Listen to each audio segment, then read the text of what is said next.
Hi every one. ഇന്ന് ഈ സെഷനിൽ നമുക്ക് സ്റ്റോക്ക് ആൻഡ് ഡെറ്റർ സിസ്റ്റത്തിൽ ഒരുപാട് സാഹചര്യങ്ങളിൽ ഓർഡർ പ്രൈസ് കാൽക്കുലേറ്റ് ചെയ്യേണ്ട ഒരു ക്വസ്റ്റ്യൻ ആണ് നമ്മൾ ഇന്ന് ഡിസ്കസ് ചെയ്യാനായിട്ട് പോകുന്നത്. നമുക്കറിയാം സ്റ്റോക്ക് ആൻഡ് ഡെറ്റർ സിസ്റ്റം എന്ന് പറയുമ്പോൾ ഇൻവോയ്സ് പ്രൈസിങ് മെത്തേഡിൽ സ്റ്റോക്കിൽ കൂടുതൽ കൺട്രോൾ വരുന്ന ഒരു മെത്തേഡ് എന്നുള്ള രീതിയിലാണ് നമ്മൾ സ്റ്റോക്ക് ആൻഡ് ഡെറ്റർ സിസ്റ്റത്തെ കൺസിഡർ ചെയ്യുന്നത്. അവിടെ യൂഷ്വലി ഓപ്പണിംഗ് സ്റ്റോക്കിനും ക്ലോസിംഗ് സ്റ്റോക്കിനും വല്ല നെറ്റ് ഗുഡ്സ് ഇൻ ടു ബ്രാഞ്ചും പിന്നെ വല്ല ഡെഫിഷ്യൻസി സർപ്ലസോ വല്ലതും വരികയാണെങ്കിൽ അതിനാണ് നമ്മൾ നോർമലി കാൽക്കുലേറ്റ് ചെയ്ത് പോയിക്കൊണ്ടിരുന്നത്. അപ്പോൾ ഇവിടെ നമ്മൾ അങ്ങനെയല്ല. ഇവിടെ ലോസുകളും ട്രാൻസിറ്റും ഒക്കെ വരുമ്പോഴത്തേക്കും ഒക്കെ എങ്ങനെയാണ് ഈ ലോഡഡ് പ്രൈസ് കാൽക്കുലേറ്റ് ചെയ്ത് പോകുന്നത് എന്നുള്ളതാണ് നമ്മൾ വർക്കൗട്ട് ചെയ്യാൻ പോകുന്നത്. അപ്പോൾ ഇവിടെ ഞാൻ ഈ ക്വസ്റ്റിന് ഓരോന്നും പറഞ്ഞു പോകുമ്പോൾ തന്നെ അത് ഏതൊക്കെ അക്കൗണ്ടിൽ എങ്ങനെ റിഫ്ലക്റ്റ് ചെയ്യുന്നതെന്ന് പറയുന്നുണ്ട്. അതോടൊപ്പം തന്നെ അതെങ്ങനെയാണ് അക്കൗണ്ടുകളെ റിഫ്ലക്റ്റ് ചെയ്യുന്നതെന്ന് ഞാൻ അപ്പം തന്നെ അത് കാണിച്ചു പോവാണ്. അല്ലാതെ നമ്മൾ ക്വസ്റ്റ്യൻ മൊത്തം വായിച്ചു കഴിഞ്ഞിട്ട് വീണ്ടും വന്നിട്ട് ഓരോന്നും അതിൻ്റെ ട്രീറ്റ്മെൻറ്റ് എന്താണെന്ന് പറഞ്ഞ് നിൽക്കുന്നില്ല. കാര്യം നമുക്കങ്ങനെ പോകാനുള്ള സമയമില്ല.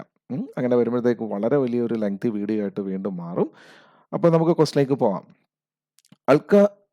Alaknanda trading Corporation has a branch at Jamnagar to which goods are invoiced at cost plus 25%. ഇവിടെ തന്നെ നിങ്ങൾ ഓർത്തോണം. അപ്പോൾ നമ്മുടെ കാൽക്കുലേഷൻ വരുമ്പോഴത്തേക്കും എന്തൊക്കെ കാര്യങ്ങളാണ് ലോഡഡ് പ്രൈസ് കാൽക്കുലേറ്റ് ചെയ്യേണ്ടത്. അപ്പം ആ ട്രാൻസാക്ഷൻ ഇൻറ്റു 25 ഡിവൈഡ് ബൈ 125 ആണ് നമുക്ക് ചെയ്യേണ്ടത്. നമ്മൾ ലോഡഡ് പ്രൈസ് കാൽക്കുലേറ്റ് ചെയ്യുന്ന working notes let 100 cost is equal to 100%, profit is 25, therefore invoice price will be 125. അങ്ങനെയാണെങ്കിൽ ലോഡഡ് വാല്യൂ കണ്ടുപിടിക്കാനായിട്ട് rate divided by 125 25 divide by 125 നമ്മൾ കൺസിഡർ ചെയ്യുകയാണെങ്കിൽ നമുക്ക് ഓരോന്നിൻ്റെ ലോഡഡ് പ്രൈസ് കാൽക്കുലേറ്റ് ചെയ്യാനായിട്ട് പറ്റിയിരിക്കും. ഇനി ഇവിടെ നമുക്ക് prepare branch stock account, branch debtors account, branch stock adjustment account, branch expenses account, branch profit and loss account. ഇത്രയും അക്കൗണ്ടുകൾ നമുക്ക് ഈ ക്വസ്റ്റിൽ വരച്ചാൽ മതി. ഇതിൽ ബ്രാഞ്ച് എക്സ്പെൻസസ് അക്കൗണ്ട് വേണമെന്നുണ്ടെങ്കിൽ നിങ്ങൾക്ക് ഒഴിവാക്കാം. എന്നിട്ട് പകരം ബ്രാഞ്ച് എക്സ്പെൻസസിൽ ഡെബിറ്റ് വരുന്ന കാര്യങ്ങൾ ബ്രാഞ്ച് പി ആൻഡ് എൽ അക്കൗണ്ടിൻ്റെ ഡെബിറ്റ് സൈഡ് കാണിച്ചു പോയാൽ മതി. ഞാനത് വർക്കൗട്ട് ചെയ്യുമ്പോഴത്തേക്കും ഒന്ന് പറഞ്ഞുതരാം. No opening stock at branch at invoice price 5,000 rupees. നമുക്കറിയാം ഓപ്പണിംഗ് സ്റ്റോക്ക് ബ്രാഞ്ച് സ്റ്റോക്ക് അക്കൗണ്ടിൻ്റെ ഡെബിറ്റ് സൈഡിലാണ് കാണിക്കുന്നത്. അതിൻ്റെ ലോഡഡ് പ്രൈസ് ഉണ്ടെങ്കിൽ ക്രെഡിറ്റ് സൈഡിൽ അവിടെ ബ്രാഞ്ച് സ്റ്റോക്ക് അഡ്ജസ്റ്റ്മെൻറ്റ് അക്കൗണ്ടിൻ്റെ ക്രെഡിറ്റ് സൈഡിൽ കാണിച്ച് സ്റ്റോക്ക് റിസർവ് എന്ന് പറഞ്ഞാണ് കാണിക്കുന്നത്. അതുകൊണ്ട് തന്നെ സ്റ്റോക്ക് റിസർവ് അക്കൗണ്ട് ഓപ്പൺ ചെയ്യുവാണെങ്കിൽ അവിടെ ഡെബിറ്റ് ചെയ്യണം. ഇത് നമുക്ക് തൽക്കാലം ഈ പറയുന്ന ഒരു ഐറ്റം നമ്മുടെ ഈ ക്വസ്റ്റിൽ നമ്മളെ അഫക്റ്റ് ചെയ്യുന്നില്ല. അതുകൊണ്ട് തന്നെ നമുക്ക് വേണമെന്നുണ്ടെങ്കിൽ അത് ഇഗ്നോർ ചെയ്യാമെന്നുള്ളേ ഉള്ളൂ. ഓക്കെ, കാര്യം നമുക്ക് അവിടെ ഇപ്പോൾ തൽക്കാലം നമ്മൾ ഡെബിറ്റ് എടുക്കും. പക്ഷേ നിങ്ങളൊന്ന് മനസ്സിലാക്കുക, സ്റ്റോക്ക് അഡ്ജസ്റ്റ്മെൻറ്റ് അക്കൗണ്ടിലേക്ക് വരുമ്പോഴത്തേക്ക് അവിടെ ക്രെഡിറ്റ് സൈഡിൽ സ്റ്റോക്ക് റിസർവ് എന്നാണ് കാണിക്കുന്നത്. അപ്പോൾ നമുക്കിതെങ്ങനെ വർക്കൗട്ട് ചെയ്ത് നോക്കാം. നമുക്ക് വേണ്ടത് branch stock account opening balance 5,000. ഇനി അതിൻ്റെ ലോഡഡ് പ്രൈസ് നമുക്കൊന്ന് കാൽക്കുലേറ്റ് ചെയ്യണം. ഓപ്പണിംഗ് സ്റ്റോക്ക് 5,000 ഇൻറ്റു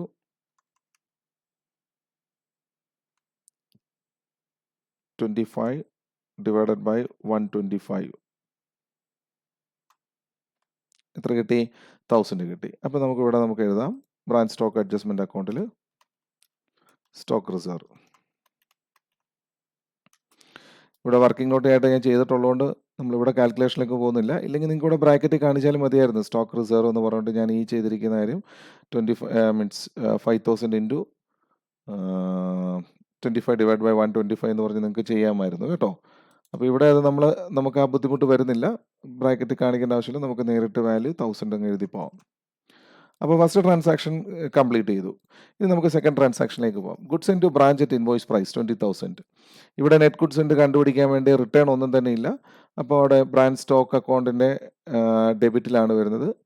അതുകൊണ്ട് തന്നെ goods in to branch account open ചെയ്തിരുന്നെങ്കിൽ അവിടെ അത് ക്രെഡിറ്റ് വരുമായിരുന്നു. ഇവിടെ നമുക്കിതും വേണമെങ്കിൽ ഒഴിവാക്കാം. നമ്മുടെ ക്വസ്റ്റിൽ ഇത് നമുക്ക് യാതൊരു വിധത്തിലും അഫക്റ്റ് ചെയ്യില്ല. കാര്യം goods in to branch account open ചെയ്യുന്നില്ല. ഇനിയും ബ്രാഞ്ച് സ്റ്റോക്ക് അഡ്ജസ്റ്റ്മെൻറ്റ് അക്കൗണ്ടിലെ ക്രെഡിറ്റിൽ നമ്മൾ loaded price net goods in to branch എന്നുള്ള അസംഷൻ തന്നെയാണ് ഇവിടെ എടുക്കുന്നത്. കാര്യം റിട്ടേൺ ഇല്ലാത്തതുകൊണ്ട് തന്നെ ഗുഡ്സ് ഇൻ ടു ബ്രാഞ്ച് തന്നെയാണ് net goods in to branch വരുന്നത്. അപ്പോൾ അത് സ്റ്റോക്ക് അഡ്ജസ്റ്റ്മെൻറ്റ് അക്കൗണ്ടിൽ ക്രെഡിറ്റ് വരും. ഞാൻ പറഞ്ഞു നമ്മൾ goods in to branch account open ചെയ്യുന്നില്ലാത്തതുകൊണ്ട് തന്നെ നമുക്ക് ഇവിടെയും അത് വേണമെന്നുണ്ടെങ്കിൽ ഇഗ്നോർ ചെയ്യാം. ഓക്കെ, നമുക്ക് വേണ്ട കാര്യങ്ങൾ മാത്രം മതിയല്ലോ, ക്വസ്റ്റ്യൻ ചോദിച്ചിരിക്കുന്ന കാര്യങ്ങൾ മാത്രം നമ്മൾ ശ്രദ്ധിച്ചാൽ മതി. അപ്പോൾ ഇതെങ്ങനെയാണ് റെക്കോർഡ് ചെയ്ത് നോക്കാം. 20,000 ബ്രാഞ്ച് സ്റ്റോക്ക് അക്കൗണ്ടിലെ ഡെബിറ്റിലും വരും, അതിൻ്റെ ലോഡഡ് പ്രൈസ് എന്ന് പറയുന്നത് സ്റ്റോക്ക് അഡ്ജസ്റ്റ്മെൻറ്റ് അക്കൗണ്ടിൽ ക്രെഡിറ്റും ചെയ്തേക്കുക. നോക്കാം നമുക്ക്. സോ ഇവിടെ goods in to branch account amount 20,000. അങ്ങനെയാണെങ്കിൽ അതിൻ്റെ വാല്യൂ കണ്ടുപിടിക്കാം. ലോഡഡ് പ്രൈസ് ആണ് നമ്മൾ കാൽക്കുലേറ്റ്, ഗുഡ്സ് ഇൻ ടു ബ്രാഞ്ചിൻ്റെ ലോഡഡ് പ്രൈസ് കാൽക്കുലേറ്റ് ചെയ്യുന്നത് 20,000 into 25 divided by 125, which is equal to how much? 4,000. അപ്പോൾ ഇത് നമുക്ക് നമ്മുടെ ബ്രാഞ്ച് സ്റ്റോക്ക് അഡ്ജസ്റ്റ്മെൻറ്റ് അക്കൗണ്ട് ക്രെഡിറ്റിലാണ് വരുന്നത്. അക്കൗണ്ട് ക്രെഡിറ്റ് ചെയ്യേണ്ട അക്കൗണ്ട് എന്ന് പറയുന്നത് goods in to branch account 4,000 rupees. അപ്പോൾ അതും കഴിഞ്ഞല്ലോ. നമുക്കിനി മൂന്നാമത്തെ ട്രാൻസാക്ഷനിലേക്ക് പോകാം. Loss in transit at invoice price. ഗുഡ്സിൻ്റെ മൂവ്മെൻ്റ് ആണ് അത്. ശരിക്കും പറഞ്ഞു കഴിഞ്ഞാൽ അതൊരു എന്താ പറയുന്നത്, നമ്മൾ ഗുഡ്സ് അയച്ചു കൊടുക്കുമ്പോഴത്തേക്കും ഗുഡ്സ് ഇൻ ടു ബ്രാഞ്ച് എന്ന് പറഞ്ഞ് പോയിട്ടുണ്ട്, head office branch account record ചെയ്തിട്ടുണ്ട്. അപ്പോൾ അതിൻ്റെ ഒരു നഷ്ടം വന്നു, ട്രാൻസിറ്റ് ഐറ്റത്തിലുള്ള നഷ്ടം വരുന്നുണ്ടെങ്കിൽ നമ്മൾ സ്റ്റോക്ക് അക്കൗണ്ടിലേക്ക് ഡെബിറ്റ്, നമ്മൾ അത്രയും ബ്രാഞ്ച് സ്റ്റോക്ക് അക്കൗണ്ടിൽ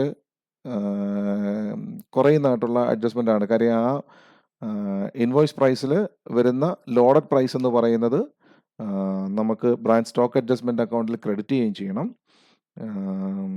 ബ്രാഞ്ച് സ്റ്റോക്ക് അഡ്ജസ്റ്റ്മെൻറ്റ് അക്കൗണ്ടിൽ ഡെബിറ്റ് ചെയ്യണം. അതോടൊപ്പം തന്നെ അതിൻ്റെ കോസ്റ്റ് പ്രൈസ് എത്രയുണ്ടോ ആ കോസ്റ്റ് പ്രൈസ് എന്ന് പറയുന്നത് ബ്രാഞ്ച് പി ആൻഡ് അക്കൗണ്ടിൽ ഡെബിറ്റ് ചെയ്യണം. സോ സ്വാഭാവികമായിട്ടും ബ്രാഞ്ച് സ്റ്റോക്ക് അക്കൗണ്ടിൽ ആ ലോസിനെ നമ്മൾ ക്രെഡിറ്റ് ചെയ്താണ് കാണിക്കുന്നത്. എന്നിട്ട് പറയാം ലോസ് ഐറ്റം ഇൻ ട്രാൻസിറ്റ് ആണ്, ലോസ് ഇൻ ട്രാൻസിറ്റ് ആണ്. നഷ്ടമായതുകൊണ്ട് തന്നെ സ്റ്റോക്ക് അക്കൗണ്ടിൽ, ബ്രാഞ്ച് സ്റ്റോക്ക് അക്കൗണ്ടിൽ അത്രയും കുറവ് വരുത്തുകയാണ്. അതുകൊണ്ട് നമ്മൾ ബ്രാഞ്ച് സ്റ്റോക്ക് അക്കൗണ്ടിൽ ക്രെഡിറ്റ് ചെയ്യുന്നു. ക്രെഡിറ്റ് ചെയ്യുന്നത് ഫുൾ വാല്യൂയിലാണ്. ഫുൾ വാല്യൂയിൽ ഇൻ ദ സെൻസ് അതിൽ ലോസ് എമൗണ്ട് എന്ന് പറയുന്നത് കൃത്യമായിട്ടും നമുക്ക് ബ്രാഞ്ച് പി ആൻഡ് എൽ അക്കൗണ്ടിൽ ഡെബിറ്റ് ചെയ്യണം. അതിൻ്റെ ലോഡഡ് പ്രൈസ് എന്ന് പറയുന്നത് കൃത്യമായിട്ടും സ്റ്റോക്ക് അഡ്ജസ്റ്റ്മെൻറ്റ് അക്കൗണ്ടിൽ നമ്മൾ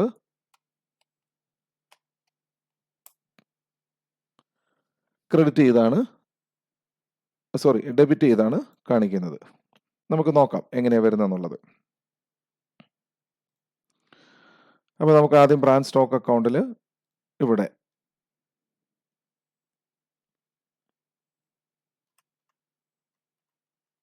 branch stock adjustment account bracket നിങ്ങൾ കാണിച്ചേക്കുക,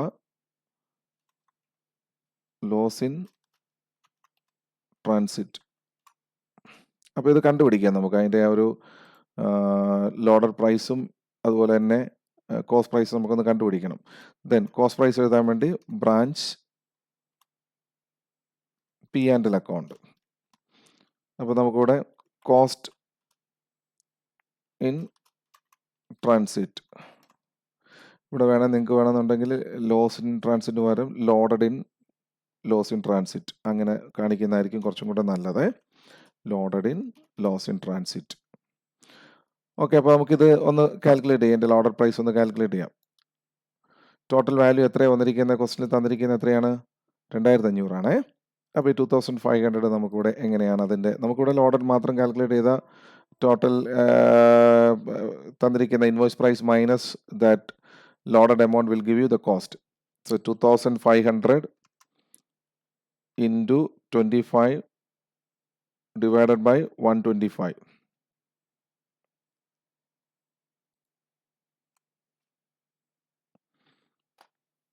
എത്രയാണ് വരുന്നത്? Amount will be 500. സോ നമുക്ക് 500 എന്ന് പറയുന്നത് സ്റ്റോക്ക് അക്കൗണ്ടിൽ സ്റ്റോക്ക് അഡ്ജസ്റ്റ്മെൻറ്റ് എന്നുള്ള രീതിയിൽ ക്രെഡിറ്റ് ചെയ്യുക. 2,500 നിന്ന് 500 പോയി കഴിഞ്ഞാൽ ബാക്കി വരുന്നത് 2,000 ആണ്. ഇനി കറസ്പോണ്ടിങ് ആയിട്ടുള്ള റെക്കോർഡിങ്ങിലേക്ക് പോകാം. ബ്രാഞ്ച് സ്റ്റോക്ക് അഡ്ജസ്റ്റ്മെൻറ്റ് അക്കൗണ്ടിൽ ഡെബിറ്റ് വരും ടു ബ്രാഞ്ച് സ്റ്റോക്ക് എന്ന് പറഞ്ഞുകൊണ്ടാണ് നമ്മൾ കാണിക്കുന്നത്. So 500 rupees. ഇനിയും branch P and L account നമ്മൾ ഓപ്പൺ ചെയ്യുകയാണെങ്കിൽ അവിടെ ഡെബിറ്റിൽ ബ്രാഞ്ച് സ്റ്റോക്ക് എന്ന് പറഞ്ഞ് 2,000 കാണിച്ചിരിക്കുന്നു. ഇത്രയേ ഉള്ളത്. ഓക്കെ, ഇനി നമുക്ക് അടുത്ത ട്രാൻസാക്ഷനിലേക്ക് നമുക്ക് പോകാം.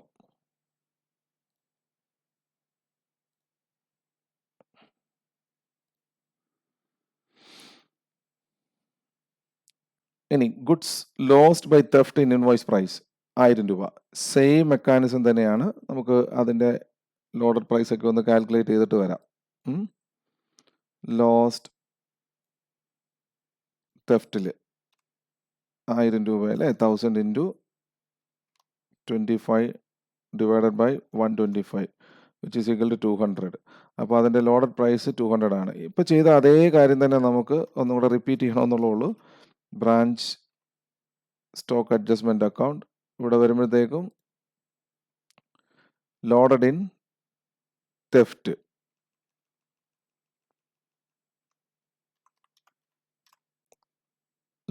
തെഫ്റ്റ് നമ്മൾ 200 കാണിച്ചു. ഇനി branch P and L account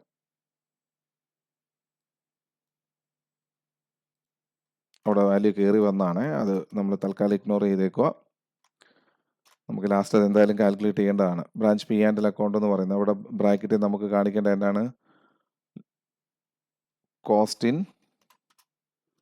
theft അല്ലേ, അങ്ങനെ കാണിച്ചാൽ മതിയേ. സോ 800 റുപ്പീസ് നമ്മളിവിടെ എഴുതി കാണിക്കുന്നു. ക്ലിയർ ആണല്ലോ. ഇനി നമുക്ക് അടുത്ത ട്രാൻസാക്ഷനിലേക്ക് നമുക്ക് പോകാം. അപ്പോൾ ഈ രണ്ട് കാര്യങ്ങൾ എന്ന് പറയുന്നത് നമുക്ക് അബ്നോർമൽ ലോസ് എന്ന് പറയുന്ന ഒരു കാറ്റഗറിയിൽ പറയാവുന്നതാണ്. Abnormal loss. Okay, abnormal loss ആയതുകൊണ്ട് തന്നെയാണ് അതിൻ്റെ ലോഡഡ് പ്രൈസ് നമ്മൾ കൃത്യമായിട്ട് തന്നെ സ്റ്റോക്ക് അഡ്ജസ്റ്റ്മെൻറ്റ് അക്കൗണ്ടിലും ഇവിടെ നമ്മൾ ഇത് സ്റ്റോക്ക് അഡ്ജസ്റ്റ്മെൻറ്റ് അക്കൗണ്ടിലും അതുപോലെ തന്നെ branch P and account record ചെയ്തിട്ടില്ല. നമുക്ക് ബ്രാഞ്ച് സ്റ്റോക്ക് അഡ്ജസ്റ്റ്മെൻറ്റ് അക്കൗണ്ടിൽ നോക്കാം. Branch stock account 200. ഇതിന് ശേഷം മാത്രം അടുത്ത ട്രാൻസാക്ഷൻ നോക്കിയാൽ മതി.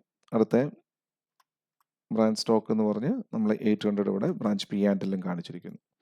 ഓക്കെ, അപ്പോൾ ഇത് ഈ പറഞ്ഞിരിക്കുന്ന ട്രാൻസാക്ഷൻ, ഈ രണ്ട് ട്രാൻസാക്ഷനും അബ്നോർമൽ ലോസ് കാറ്റഗറി ആയിരുന്നു. അതുകൊണ്ട് തന്നെ സ്റ്റോക്ക് അഡ്ജസ്റ്റ്മെൻറ്റ് അക്കൗണ്ടിലും വന്നു, അത് പി ആൻഡിലും വന്നു. അതായത് ലോഡഡ് പ്രൈസ് കംപ്ലീറ്റും സ്റ്റോക്ക് അഡ്ജസ്റ്റ്മെൻറ്റ് അക്കൗണ്ടിൽ വന്നു, കോസ്റ്റ് പ്രൈസ് കംപ്ലീറ്റും ബ്രാഞ്ച് പി ആൻഡിലും വന്നു. ഇനി നമുക്ക് അടുത്ത ട്രാൻസാക്ഷൻ നോക്കുമ്പോൾ normal loss at invoice price ആണ്. നോർമൽ ലോസ് ആയതുകൊണ്ട് തന്നെ നമുക്ക് ബ്രാഞ്ച് പി ആൻഡ് എൽ അക്കൗണ്ടിലേക്ക് അതിൻ്റെ ട്രാൻസാക്ഷൻ ഒന്നും കൊണ്ടുവരേണ്ട ആവശ്യമില്ല. ബ്രാഞ്ച് സ്റ്റോക്ക് അക്കൗണ്ടിൽ നമ്മൾ ലോസ് ആയതുകൊണ്ട് തന്നെ ക്രെഡിറ്റ് ആക്കി കാണിക്കുന്നു. അത് എത്രയാണോ 500 രൂപയാണ് തന്നിരിക്കുന്നത്, 500 റുപ്പീസ് കംപ്ലീറ്റ് നമ്മൾ ക്രെഡിറ്റ് ചെയ്ത് കാണിക്കുന്നു. അത് നേരെ സ്റ്റോക്ക് അഡ്ജസ്റ്റ്മെൻറ്റ് അക്കൗണ്ടിലേക്ക് മാത്രമേ നമ്മളതിനെ കാണിക്കുന്നുള്ളൂ. അത്രയും ലോഡഡ് പ്രൈസ് എന്നുള്ള രീതിയിൽ തന്നെയാണ് കാണിച്ചിരിക്കുന്നത്.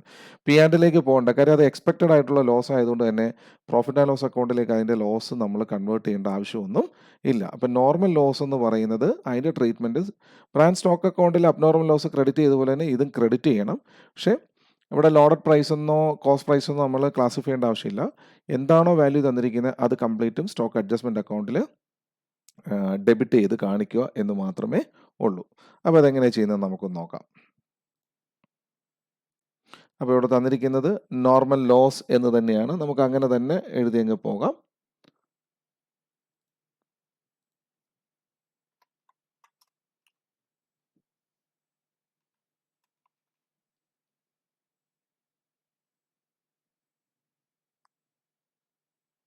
നമുക്ക് നോർമൽ ലോസ് എന്ന് പറയുന്നത് ഇവിടെ അക്കൗണ്ട് കാണിക്കണം. ബ്രാഞ്ച് സ്റ്റോക്ക് അഡ്ജസ്റ്റ്മെൻറ്റ് അക്കൗണ്ടിലാണ്. സോ ക്രെഡിറ്റ് ചെയ്യേണ്ട branch stock adjustment account.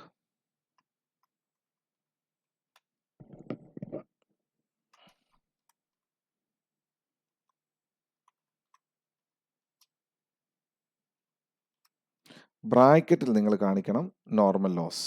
Okay, ബ്രാക്കറ്റിൽ നമുക്ക് നോർമൽ ലോസ് എന്ന് കാണിക്കണം. എത്രയായിരുന്നു വാല്യൂ? 500 റുപ്പീസ് ആണ് വാല്യൂ. അതുകൊണ്ട് തന്നെ ബ്രാഞ്ച് സ്റ്റോക്ക് അഡ്ജസ്റ്റ്മെൻറ്റ് അക്കൗണ്ടിലേക്ക് നമ്മൾ വരുമ്പം ബ്രാഞ്ച് സ്റ്റോക്ക് എന്ന് പറയുന്ന രീതിയിൽ വേണം നമ്മൾ റെക്കോർഡ് ചെയ്യാനായിട്ട്.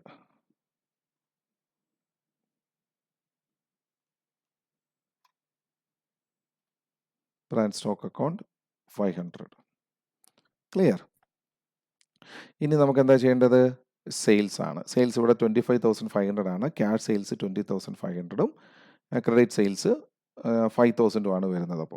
അപ്പോൾ നമുക്കിവിടെ ബ്രാഞ്ച് സ്റ്റോക്ക് അക്കൗണ്ടിൽ ക്യാഷ് സെയിൽസും ക്രെഡിറ്റ് സെയിൽസിനും ക്രെഡിറ്റ് ചെയ്യുക, ബ്രാഞ്ച് ഡെറ്റേഴ്സ് അക്കൗണ്ടിൽ ഡെബിറ്റ് ചെയ്തേക്കുക. അപ്പോൾ നമുക്കിവിടെ ബ്രാഞ്ചിൻ്റെ ഡെറ്റേഴ്സ് അക്കൗണ്ട് ഓപ്പണിംഗ് ബാലൻസ് ഒന്നും ഇല്ല ആക്ച്വലി, കാര്യം പ്രത്യേകിച്ചൊന്നും തന്നിട്ടില്ലായിരുന്നു. അപ്പോൾ നമുക്കിവിടെ ബ്രാഞ്ച് സ്റ്റോക്ക് അക്കൗണ്ടിലേക്ക് നോക്കുമ്പോഴത്തേക്കും ബൈ ക്യാഷ് ഓർ ബാങ്ക് 20,500. നമ്മൾ ബാങ്കിൻ്റെ അക്കൗണ്ട് ഓപ്പൺ ചെയ്തിട്ടില്ലാത്തതുകൊണ്ട് തന്നെ നമുക്ക് അതിനകത്ത് പ്രത്യേകിച്ച് ഇനി അക്കൗണ്ട് ഓപ്പൺ ചെയ്യുന്ന കാര്യത്തെക്കുറിച്ചൊന്നും ചിന്തിക്കേണ്ട. പക്ഷേ ബ്രാഞ്ച് ഡെറ്റേഴ്സ് അക്കൗണ്ട് നമുക്കിവിടെ ഉണ്ട്. നമ്മളത് ഓപ്പൺ ചെയ്യാനും പറഞ്ഞിട്ടുണ്ട്. ക്രെഡിറ്റ് സെയിൽസ് വന്നിരിക്കുന്ന എമൗണ്ട് കംപ്ലീറ്റും ബ്രാഞ്ച് ഡെറ്റേഴ്സ് അക്കൗണ്ടിലേക്ക് പോസ്റ്റ് ചെയ്യണം. ഇവിടെ ബ്രാഞ്ച് സ്റ്റോക്കിൽ ക്രെഡിറ്റ് വരുന്ന 5,000 ആണ്. So entry will be branch debtors account at to branch stock. അങ്ങനെയാണെങ്കിൽ ബ്രാഞ്ച് ഡെറ്റേഴ്സ് അക്കൗണ്ടിൽ ബ്രാഞ്ച് സ്റ്റോക്ക് എന്ന് പറഞ്ഞ് കാണിക്കുക. എത്ര എമൗണ്ട്? 5,000. നിങ്ങൾ ഈ ടോട്ടൽ വരുന്ന വാല്യൂവിനെ കുറിച്ചൊന്നും അത്ര ടെൻഷൻ വേണ്ട. ഇവിടെ ഞാൻ ഫോർമുല ഇട്ട് വെച്ചിരുന്നതുകൊണ്ടാണ്. ഓക്കെ, അപ്പോൾ അത് നമ്മുടെ ഒരു നോർമൽ ട്രാൻസാക്ഷൻ ആയിട്ടാണ് വന്നിരിക്കുന്നത്. ഇവിടെ 20,000 ബ്രാഞ്ച് സ്റ്റോക്ക് അക്കൗണ്ടിൽ ക്രെഡിറ്റിൽ ബാങ്ക് 20,500 5,000 റുപ്പീസ് ബ്രാഞ്ച് ഡെറ്റേഴ്സുമായിട്ട് എഴുതി കറസ്പോണ്ടിങ് ആയിട്ട് ബ്രാഞ്ച് ഡെറ്റേഴ്സ് അക്കൗണ്ടിൽ ഡെബിറ്റ് ചെയ്തു. ബാങ്ക് അക്കൗണ്ട് ഓപ്പൺ ചെയ്തിട്ടുണ്ടായിരുന്നെങ്കിൽ അവിടെ നമ്മൾ ഡെബിറ്റ് ചെയ്തേനെ കേട്ടോ. നമുക്ക് അതിൻ്റെ ആവശ്യമില്ല ഇപ്പോൾ. ഇനി അടുത്ത് വരുന്നത് എക്സ്പെൻസസ് അറ്റ് ബ്രാഞ്ച്. ഇത് ബ്രാഞ്ച് എക്സ്പെൻസസ് അക്കൗണ്ടിലും അതുപോലെ തന്നെ ക്യാഷ് അക്കൗണ്ട് ഉണ്ടെങ്കിൽ cash account or bank account ഉണ്ടെങ്കിൽ അവിടെയായിരുന്നു വരേണ്ടത്. നമുക്കിവിടെ ബ്രാഞ്ച് എക്സ്പെൻസ് അക്കൗണ്ട് മാത്രം ഫോക്കസ് ചെയ്താൽ മതി. സോ അത് ഡെബിറ്റ് ചെയ്യുക. ബ്രാഞ്ച് എക്സ്പെൻസസ് അക്കൗണ്ടിൽ ഡെബിറ്റ് ചെയ്യുന്നു. ബാങ്ക് എന്ന് പറഞ്ഞുകൊണ്ടാണ് നമ്മൾ ഡെബിറ്റ് ചെയ്യേണ്ടത്. എമൗണ്ട് എത്രയായിരുന്നു? എമൗണ്ട് എന്ന് പറയുന്നത് 8,000 റുപ്പീസ് ആയിരുന്നു.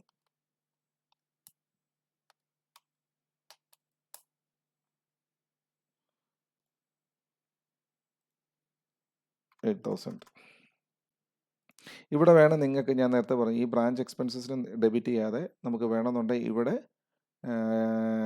ബ്രാഞ്ച് എക്സ്പെൻസസ് പറഞ്ഞുകൊണ്ട് 8,000 കാണിക്കാമായിരുന്നു. പക്ഷേ കറക്റ്റ് പ്രൊസീജിയർ എന്ന് പറയുന്നത് ബ്രാഞ്ച് എക്സ്പെൻസ് അക്കൗണ്ടിൽ എഴുതുന്നതാണ്. നിങ്ങൾ അങ്ങനെ പഠിക്കുന്നതാണ് നല്ലത്.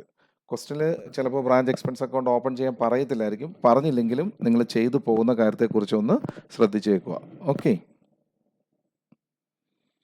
ഇനി അടുത്ത ട്രാൻസാക്ഷൻ ക്ലോസിംഗ് സ്റ്റോക്ക് ആണ്. Closing stock at branch 6,000 rupees പറഞ്ഞിരിക്കുന്നത്. നമുക്കറിയാലോ, നമുക്കൊരു കാര്യം ചെയ്യണം. സ്റ്റോക്കിൻ്റെ അക്കൗണ്ടിൽ ഏകദേശം 25,000 ആണ് ഇവിടെ 25,000 27,000 വന്നിട്ടുണ്ട്. അപ്പോൾ അതുകൊണ്ട് തന്നെ ഇവിടെ ഇനി ബാലൻസിങ് ഫിഗറിന് സ്കോപ്പില്ല. നമുക്ക് ചെയ്യുമ്പോഴേ അറിയാം സർപ്ലസോ ഡെഫിഷ്യൻസിയോ വരാൻ സാധ്യതയുണ്ടെന്നുള്ള ഒരു കാര്യത്തെക്കുറിച്ച് നമുക്ക് ചിന്തിക്കാനുള്ളേ ഉള്ളൂ. അപ്പോൾ ഇവിടെ വേറെ ഒന്നും വരാൻ സാധ്യതയില്ലാത്തതുകൊണ്ട് തന്നെ ഞാൻ ഇവിടെ വെച്ച് അങ്ങ് ക്ലോസ് ചെയ്യുവാണ്. Balance carried on. പക്ഷെ ഇവിടെ നിങ്ങൾ ഒരു കാര്യം ഓർത്തോണം, ഇവിടെ closing stock at branch at cost ആണ് തന്നിരിക്കുന്നത്.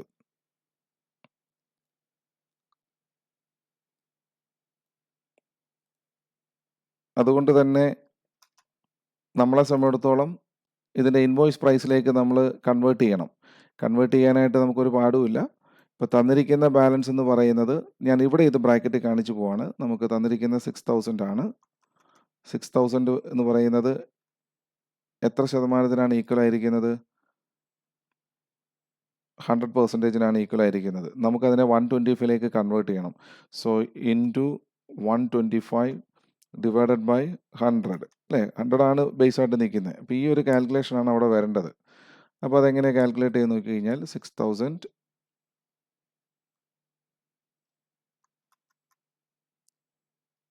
Into 125 divided by 100. കാരണം അതിൻ്റെ ബേസ് 100ലാണ് നിൽക്കുന്നത് അല്ലേ? ടോട്ടൽ 125 പറഞ്ഞിട്ടുണ്ട്. 125ൽ 100 എന്ന് പറയുന്നത് കോസ്റ്റും 25 എന്ന് പറയുന്നത് ഇൻവോയ്സ് പ്രൈസുമാണ്. അപ്പോൾ നമുക്ക് മൊത്തം വരുന്നത് എത്രയാണ്? 7,500 രൂപയാണ് ഇവിടെ വരുന്നത്. ക്ലോസിംഗ് സ്റ്റോക്കിൻ്റെ വാല്യൂ എന്ന് പറയുന്നത് 7,500. അങ്ങനെയാണ് അതിൻ്റെ ലോഡഡ് പ്രൈസ്. പ്രത്യേകിച്ച് കാൽക്കുലേറ്റ് ചെയ്യേണ്ട ആവശ്യമൊന്നും ഇല്ല. ശരിക്കും പറഞ്ഞാൽ നമുക്ക് 7,500 നിന്ന് 6,000 കുറച്ച് കഴിഞ്ഞാൽ കിട്ടും. എന്നാലും നിങ്ങൾക്ക് നമ്മൾ മറ്റൊരു ക്വസ്റ്റ്യൻ ചെയ്യുമ്പോഴത്തേക്കും ചെയ്യുന്ന മെക്കാനിസം എന്താണോ ആ രീതി ഒന്ന് ചിന്തിച്ചേക്കാം. 7,500ൻ്റെ ഇൻറ്റു 25 ഡിവൈഡഡ് ബൈ 125 എന്ന് പറയുന്നതാണ് നമ്മുടെ ഇൻവോയ്സ് പ്രൈസ് എന്ന് പറയുന്നത്. 1,500 ആണ്. അതെവിടെ അഡ്ജസ്റ്റ് ചെയ്യേണ്ടത്? ബ്രാഞ്ച് സ്റ്റോക്ക് അഡ്ജസ്റ്റ്മെൻറ്റ് അക്കൗണ്ടിൻ്റെ ഡെബിറ്റിലാണ് നമ്മൾ അഡ്ജസ്റ്റ് ചെയ്യുന്നത്. ബ്രാഞ്ച് സ്റ്റോക്ക് എന്ന് പറഞ്ഞ് 1,500 രൂപ നമ്മൾ അഡ്ജസ്റ്റ് ചെയ്യുന്നു. ഇനി നമ്മൾ എന്താ ചെയ്യേണ്ടത്? ഇനി അടുത്ത ട്രാൻസാക്ഷൻ എന്താണെന്ന് നോക്കാം. നമുക്ക് ട്രാൻസാക്ഷൻ തീർന്നു കഴിഞ്ഞിട്ട് നമുക്ക് അടുത്ത സ്റ്റെപ്പിലേക്ക് പോകാൻ പറ്റും. ഇവിടെ bills received during the year എന്ന് പറഞ്ഞ് തന്നിട്ടുണ്ട്. സോറി, അടുത്ത നമുക്കിവിടെ ബാഡ് ഡെറ്റ്സ് റിട്ടേൺ ഓഫ് ഉണ്ട്. ബാഡ് ഡെറ്റ്സ് റിട്ടേൺ ഓഫ് എന്ന് പറയുമ്പോൾ ബ്രാഞ്ച് എക്സ്പെൻസ് അക്കൗണ്ട് ഡെബിറ്റും വരണം, ബ്രാഞ്ച് ഡെറ്റേഴ്സ് അക്കൗണ്ടിൽ ക്രെഡിറ്റിലും വരണം. അപ്പോൾ നമുക്ക് ബ്രാഞ്ച് എക്സ്പെൻസസ് അക്കൗണ്ടിൽ ബ്രാഞ്ച് ഡെറ്റേഴ്സ് എമൗണ്ട് എത്രയായിരുന്നു? എമൗണ്ട് ഒന്നുകൂടെ ഒരു 200 രൂപയാണ്, 200 റുപ്പീസാണ്. സോ 200 നമ്മൾ ഡെബിറ്റ് ചെയ്യുന്നു. അങ്ങനെയാണ് ബ്രാഞ്ച് ഡെറ്റേഴ്സ് അക്കൗണ്ടിൽ ബൈ ബ്രാഞ്ച് എക്സ്പെൻസ്, ബൈ എന്നൊന്നും എഴുതണമെന്നില്ല, ടെക്നിക്കലായിട്ടൊന്നും വേണ്ട നമുക്ക്. Branch expenses account, branch expenses അക്കൗണ്ടിൽ 200 നമ്മൾ കൊടുത്തിരിക്കുന്നു. അപ്പോൾ അതും കഴിഞ്ഞു. ഇനി ലാസ്റ്റ് വന്നിരിക്കുന്ന നോക്കിയേ, bills received during the year. ഇത് ശരിക്കും പറഞ്ഞാൽ നമ്മുടെ ഡെറ്റേഴ്സിനാണ്, അതായത് ഡെറ്റേഴ്സിൻ്റെ പൊസിഷനാണ് കുറയേണ്ടത്. ബില്ല് അക്സെപ്റ്റ് ചെയ്ത് കഴിഞ്ഞാൽ ഡെറ്റേഴ്സിൻ്റെ പൊസിഷൻ കുറയുകയാണ്. Entry will be bills receivable account ഡെറ്റഡ് ടു ബ്രാഞ്ച് ഡെറ്റേഴ്സ്. നമുക്കിവിടെ ബിൽസ് റിസീവബിളിൻ്റെ അക്കൗണ്ട് ഒന്നും ഓപ്പൺ ചെയ്യേണ്ട ആവശ്യമില്ല. ഡെറ്റേഴ്സ് അക്കൗണ്ടിൽ അത് ക്രെഡിറ്റ് ചെയ്ത് കാണിക്കുക എന്നുള്ളത് മാത്രമേ നമുക്ക് ചിന്തിച്ചാൽ മതി. സോ ഇവിടെ ബിൽസ് റിസീവബിൾസ് 2000 റുപ്പീസ്.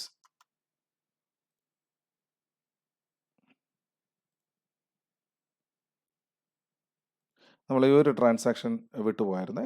ഈ ട്രാൻസാക്ഷനിലേക്ക് ഇനി വരാം. അത് ഞാൻ വിട്ടതല്ല, അത് നമുക്ക് സെപ്പറേറ്റ് ആയിട്ടൊന്ന് ഡിസ്കസ് ചെയ്യേണ്ട കാര്യമാണ്. ബാക്കി 2 ഐറ്റം കൂടെ കഴിഞ്ഞിട്ടൊന്ന് ഡിസ്കസ് ചെയ്യാമെന്ന് വിചാരിച്ചു.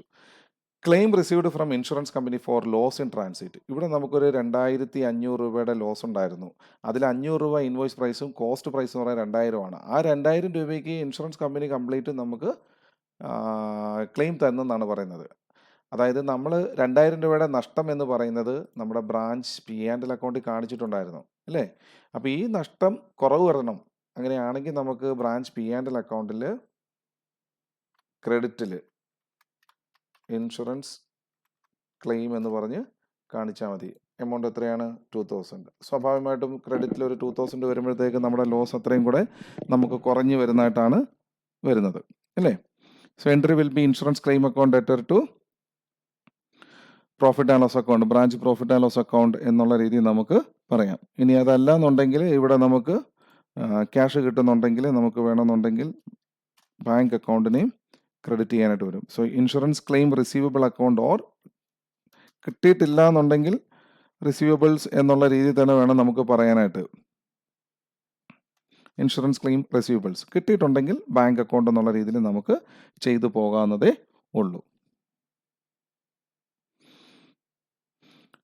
ഓക്കെ, ഇനി നമ്മൾ എന്താ ചെയ്യേണ്ടത്? എല്ലാ ട്രാൻസാക്ഷനും എൻ്റർ ചെയ്ത് കഴിഞ്ഞു കേട്ടോ. എല്ലാ ട്രാൻസാക്ഷനും എൻ്റർ ചെയ്ത് കഴിഞ്ഞു. അപ്പോൾ ഇനി അടുത്ത സ്റ്റെപ്പ് എന്താണ്? നമുക്ക് ഡെറ്റേഴ്സ് അക്കൗണ്ട് ക്ലോസ് ചെയ്യാം. വളരെ ഈസി. നമുക്ക് പ്രത്യേകിച്ച് ഈ പറയുന്നതിനകത്ത് കാര്യങ്ങളൊന്നുമില്ല. 20,200 ആണ് വരുന്നത്. അതിങ്ങോട്ട് ട്രാൻസ്ഫർ ചെയ്യുക. 20,200 ബാലൻസ് വരുന്നതെന്ന് പറഞ്ഞു കഴിഞ്ഞാൽ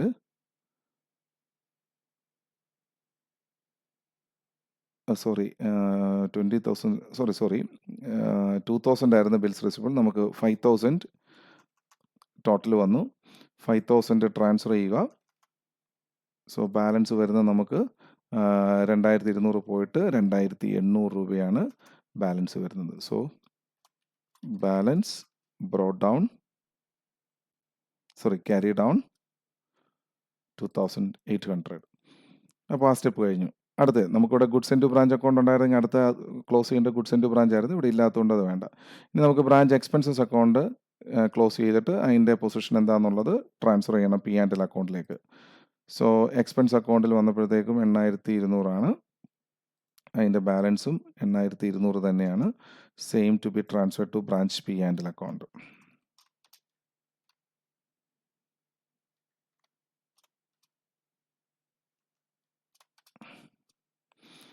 അങ്ങനെയാണ് ബ്രാഞ്ച് P&L അക്കൗണ്ടിൽ ഡെബിറ്റ് ബ്രാഞ്ച് എക്സ്പെൻസസ് അക്കൗണ്ട് 8,200 രൂപ വന്നിട്ടുണ്ട്. ക്ലിയർ? ഇനി നമുക്ക് അടുത്ത സ്റ്റെപ്പ് എന്താണ്? ബ്രാഞ്ച് സ്റ്റോക്ക് അക്കൗണ്ട് ക്ലോസ് ചെയ്യാനാണ് പറഞ്ഞിരിക്കുന്നത്. ക്ലോസ് ചെയ്ത് കഴിഞ്ഞ് സർപ്ലസോ ഡെഫിഷ്യൻസി ഉണ്ടെങ്കിൽ അത് നമുക്കൊന്ന് അഡ്ജസ്റ്റ് ചെയ്യണം. ഓക്കെ, അപ്പോൾ നമുക്ക് നമ്മുടെ സ്റ്റോക്ക് അക്കൗണ്ട് ഒന്ന് പോയി ക്ലോസ് ചെയ്യാം. 7,500 plus 5,000 plus 20,500 plus 500 plus 800 plus 200 plus 2,000 plus 500. So total വന്നിരിക്കുന്നത്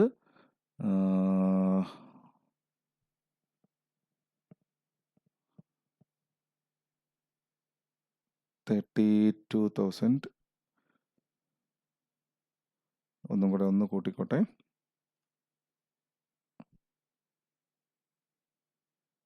7,500 plus 5,000 plus 20,500 plus 500 plus 800 plus 200 plus 2,000 plus 500.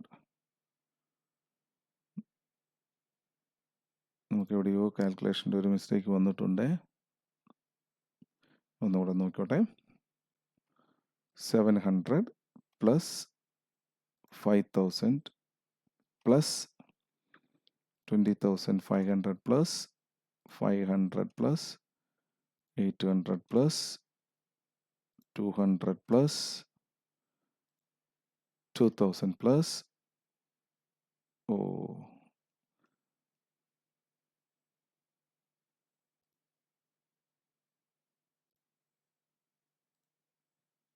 plus 200 plus 2,000 plus 500. So total നമുക്ക് വന്നിരിക്കുന്നത് 37,000 ആണ്. ഞാൻ ഇങ്ങോട്ട് ട്രാൻസ്ഫർ ചെയ്യുവാണ് 37,000. ഇനി ഇതിൻ്റെ ബാലൻസ് കണ്ടുപിടിക്കുമ്പോഴത്തേക്ക് നമുക്കറിയാം എത്ര വ്യത്യാസം വരുന്നെന്നുള്ളത് നോക്കുക. 37,020 പോയാൽ 17,000. 17,000-ന് 5,000 പോയി കഴിഞ്ഞ് കഴിഞ്ഞാൽ 12,000 ആണ് നമുക്ക് ഡിഫറൻസ് വരുന്നത്. നമുക്ക് എന്തായാലും ഡിഫറൻസ് 12,000 വരുന്നുണ്ട്. നമുക്കിവിടെ ഒന്ന് കാൽക്കുലേറ്റ് ചെയ്ത് നോക്കാം. 37,000 minus 20,000 minus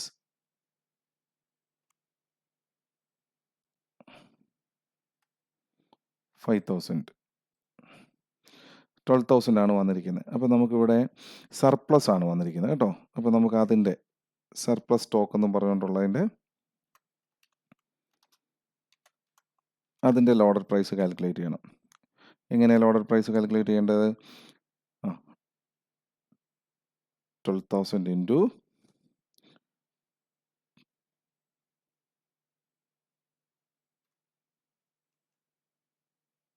12,000 into 25 divided by 125, which is equal to how much? 2,400 രൂപയാണ് വന്നിരിക്കുന്നത്. അപ്പോൾ നമുക്കിവിടെ loaded price, branch stock adjustment account,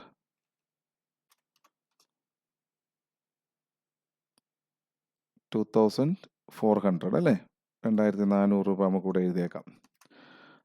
ഇനി പോയിട്ട് വരുന്ന 12,000-ൽ നിന്ന് 2,400 കുറയ്ക്കുമ്പോഴത്തേക്ക് നമുക്ക്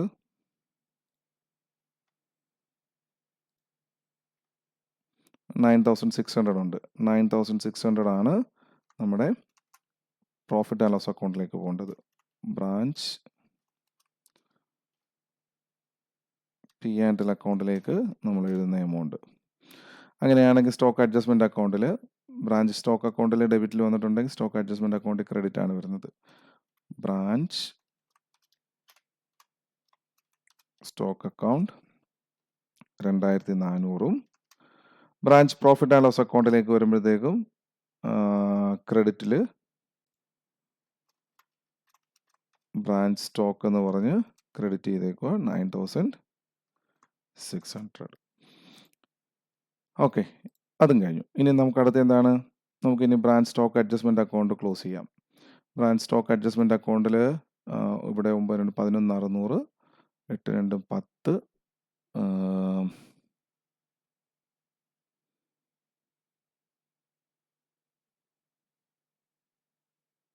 സോറി, നമ്മുടെ ബ്രാഞ്ച് സ്റ്റോക്ക് അഡ്ജസ്റ്റ്മെന്റ് അക്കൗണ്ടാണ്. സോറി, ബ്രാഞ്ച് P&L അക്കൗണ്ട് അല്ല, ബ്രാഞ്ച് സ്റ്റോക്ക് അഡ്ജസ്റ്റ്മെന്റ് അക്കൗണ്ടാണ്. 4 5 7400 വരുന്നുണ്ട് നമുക്കിവിടെ ടോട്ടൽ. അപ്പോൾ ഇവിടെയാണ് കൂടുതൽ വന്നിരിക്കുന്നത്. ഓക്കെ, അപ്പോൾ നമുക്ക് ഇങ്ങോട്ട് 7400 എടുത്ത് എഴുതാം. ഇങ്ങോട്ട് ട്രാൻസ്ഫർ ചെയ്യാം 7400. അതിനകത്തുനിന്ന് 1500, 2500, 2700 കുറയ്ക്കേണ്ടത്. Okay, so 7500 minus 1500 minus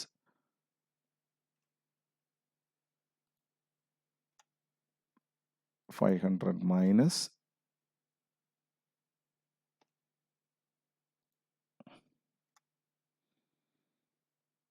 200 minus 500. So balance വന്നിരിക്കുന്നത് 4700 ആണ്. ഇതെങ്ങോട്ടാണ് നമ്മൾ ട്രാൻസ്ഫർ ചെയ്യേണ്ടത്? പറഞ്ഞ് ഇങ്ങോട്ട് നമുക്ക് ട്രാൻസ്ഫർ ചെയ്യേണ്ടത് ഒന്ന് മനസ്സിൽ പെട്ടെന്ന് ചിന്തിച്ചോണം. ബ്രാഞ്ച് സ്റ്റോക്ക് അഡ്ജസ്റ്റ്മെൻറ്റിൻ്റെ നെറ്റ് എഫക്റ്റ് എന്തെങ്കിലും ഉണ്ടെങ്കിൽ ബ്രാഞ്ച് P&L അക്കൗണ്ടിലേക്കാണ് ട്രാൻസ്ഫർ ചെയ്യേണ്ടത്. Okay, so branch P&L account ക്രെഡിറ്റിൽ branch stock adjustment account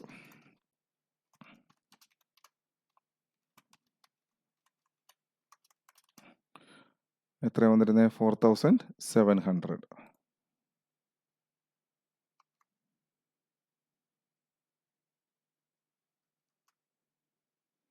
okay, ഇനി ഇത് നമുക്ക് ഏത് സൈഡാണ് കൂടി നോക്കുമ്പോൾ 4, 13, 15 ഇവിടെ വരുന്നുണ്ട്. സ്വാഭാവികമായിട്ടും ഈ സൈഡാണ് കൂടി നിൽക്കുന്നത്. 4700 പ്ലസ് 9600 പ്ലസ് 2000. സോ ടോട്ടൽ വന്നിരിക്കുന്നത് 16300 ആണ്. ഞാൻ ട്രാൻസ്ഫർ ചെയ്തു. നമുക്കെന്നാൽ അതിൻ്റെ ബാലൻസ് കണ്ടുപിടിക്കാം.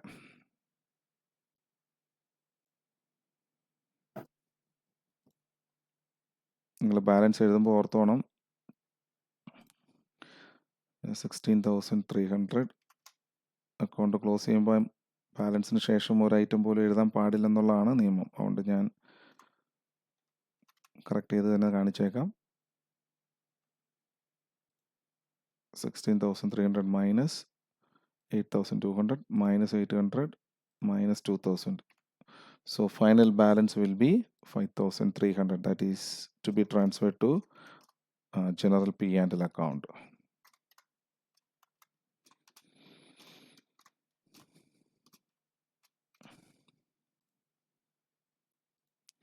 വളരെ എളുപ്പത്തിൽ ചെയ്യാവുന്ന കാര്യമാണെന്ന് ചോദിച്ചാലല്ല, പക്ഷേ നമുക്കൊരു ആ പ്രൊസീജിയർ, ആ ഒരു സ്റ്റെപ്പ് ബൈ സ്റ്റെപ്പ് പ്രോസസ്സ് നമുക്കറിയാമെന്നുണ്ടെങ്കിൽ നമുക്ക് വളരെ കൃത്യമായിട്ട് തന്നെ നമുക്ക് ചെയ്തു പോകാവുന്നൊരു കാര്യമാണ്. ടെൻഷൻ്റെ ഒരാവശ്യവും ഇവിടെ ഇല്ല. ഓക്കെ, അപ്പം സ്റ്റെപ്പ് 1 ഓർത്ത് വെച്ചേക്കുക. ഞാൻ ആ ചെയ്ത് കാണിച്ചിരിക്കുന്നത് ഇവിടെ ഈ പറഞ്ഞിരിക്കുന്ന കാര്യങ്ങളെല്ലാം ഇതൊന്ന് നോക്കി വെച്ചാലും മതി. ഓരോന്ന് എടുക്കുമ്പോഴത്തേക്ക് നിങ്ങളൊന്ന് എന്താ പറയുന്നത്, ഒന്ന് ഓർത്ത് നോക്കുക. ഓപ്പണിംഗ് സ്റ്റോക്ക് വരുമ്പോൾ ഓപ്പണിംഗ് സ്റ്റോക്ക് എന്താ ചെയ്യേണ്ടത്? ബ്രാഞ്ച് സ്റ്റോക്ക് അക്കൗണ്ടിൽ ഓപ്പണിംഗ് ബാലൻസ് എഴുതണം, കറസ്പോണ്ടിങ് ആയിട്ട് സ്റ്റോക്ക് അഡ്ജസ്റ്റ്മെൻറ്റ് അക്കൗണ്ടിൽ അതിൻ്റെ ഓർഡർ പ്രൈസ് എഴുതണം. അങ്ങനെ ഒന്ന് ചിന്തിച്ചിട്ട് നിങ്ങൾ ഈ പറയുന്ന ഞാൻ ഈ ഗ്രീനിൽ കാണിച്ചിരിക്കുന്ന കാര്യം ഒന്ന് നോക്കിക്കേ. നിങ്ങൾക്ക് വളരെ എളുപ്പമായിരിക്കും. ഇത് റെക്കഗ്നൈസ് ചെയ്യുവാണ്. നമ്മൾ റെക്കഗ്നൈസ് ചെയ്തിട്ട് അക്കൗണ്ടിലേക്ക് ചെയ്തു പോകുന്ന ഒരു പ്രോസസ്സാണ്. കുറച്ച് ബുദ്ധിമുട്ടുണ്ടായിരിക്കും അതിൻ്റെ ഒരു ക്വസ്റ്റ്യൻ വായിച്ച് അതെന്താണ് എങ്ങനെയാണെന്നൊക്കെ ചിന്തിച്ച് വരുമ്പോഴത്തേക്കും കുറേ കൂടുതൽ കാര്യങ്ങൾ ചിന്തിക്കാനായിട്ടുണ്ട്. അല്ലാതെ ഈ ക്വസ്റ്റിന് പ്രത്യേകിച്ച് വേറെ ബുദ്ധിമുട്ടുകളൊന്നും തന്നെ ഇല്ല. നമുക്ക് ചെയ്യാവുന്നതുള്ളതേ ഉള്ളൂ. ഇങ്ങനെ ഒരു ക്വസ്റ്റ്യൻ കിട്ടിക്കഴിഞ്ഞാൽ ഈ പ്രൊസീജിയർ അറിഞ്ഞാൽ നിങ്ങൾക്ക് കൃത്യമായിട്ടും മാർക്ക് സ്കോർ ചെയ്യാനായിട്ട് പറ്റും. അപ്പോൾ നമുക്ക് മറ്റൊരു വീഡിയോയുമായിട്ട് അടുത്ത ദിവസം കാണാം. Okay, thank you.